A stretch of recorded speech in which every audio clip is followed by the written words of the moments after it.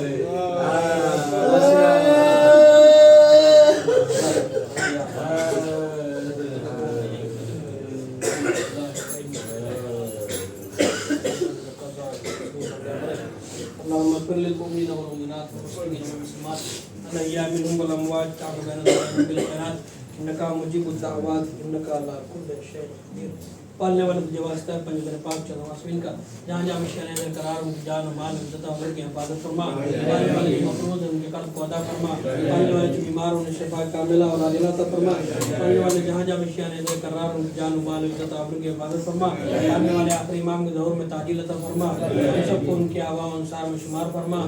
ربنا تقبل منا انک انت السمیع العلیم۔